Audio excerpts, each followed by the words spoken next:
Après son éclatant succès 3-0 sur Strasbourg vendredi dernier, les footballeurs du SCO ont retrouvé le sourire.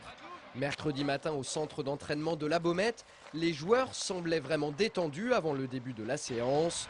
Une séance basée sur l'animation offensive avec à la clé beaucoup de travail devant le but.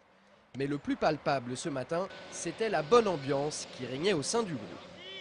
On se sent mieux, on est plus serein par rapport à nos bonnes performances. On s'est bien rendu compte de ce qu'on devait faire pour faire des bons matchs. Et c'est vrai qu'après le mois et demi où on a enchaîné les défaites et tout ça, c'était un peu plus morose. Et là, c'est vrai que de gagner, ça donne de la bonne humeur pour travailler.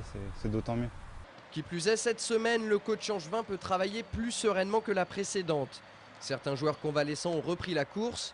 Il s'agit de Julien Sola de Teddy Angoli, de Vincent Manceau de Delissaou Maxime Josse et Emmanuel Bourgault. L'autre bonne nouvelle, c'est le retour de sélection de Fabrice Domarcolino, de Bruno Ekwelemanga, de Floyd Aïté et de Serge Desblés. Ça va nous donner des arguments supplémentaires, ça va nous permettre d'étoffer un petit peu notre groupe, notre bande de touche.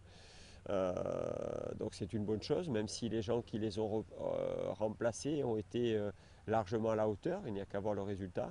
Mais il est évident que le retour de garçons comme Fabrice Domarcolino, Bruno Ekwelemanga, entre autres, sont très importants pour nous. Autre point important côté angevin, ce sont les bonnes performances actuelles de certaines de ces recrues. On pense évidemment à celle du milieu récupérateur Ted Lavie contre Strasbourg. Le joueur prêté par les Girondins de Bordeaux a été repositionné en défense centrale aux côtés de Malik Couturier face aux Alsaciens. Un poste qu'il a souvent occupé en Gironde, mais auquel il est tout de même moins habitué. Nous sommes allés recueillir ses impressions pour savoir comment s'était passée cette première à cette place sous ces nouvelles couleurs. C'est vrai que j'ai évolué à ce poste-là plusieurs fois. À Bordeaux, c'est un poste que j'affectionne beaucoup, j'aime beaucoup.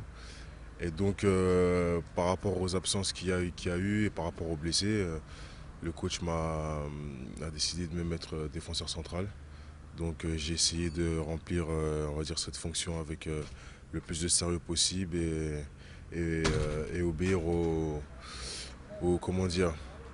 règles qui étaient définies, quoi. Donc j'ai essayé de faire ça avec le plus de sérénité possible, de parler pas mal avec Malik Couturier.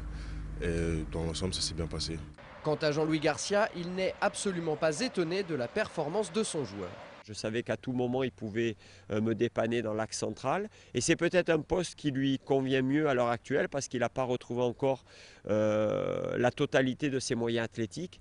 Et on sait que le poste de défenseur central est moins sollicitant au niveau des efforts que le poste de milieu de terrain. Donc il a été parfaitement à l'aise et surtout il a mis en valeur ses qualités de relance, ses qualités de jeu long pour trouver souvent Jean-François Rivière. Pour terminer ce SCO News, on n'a pas pu s'empêcher de vous parler de Faïd Ben Khalfala. Hier soir, l'ancien chouchou de Jean Bouin était sur la pelouse du Stade de France. Son équipe, la Tunisie, était opposée à la sélection française. Même si la formation nord-africaine s'est inclinée 3-1, Faïd a réalisé une belle prestation. Une occasion pour lui de se faire remarquer sur la scène internationale après des débuts prometteurs en Ligue 1 sous le maillot du Stade Malherbe de Caen.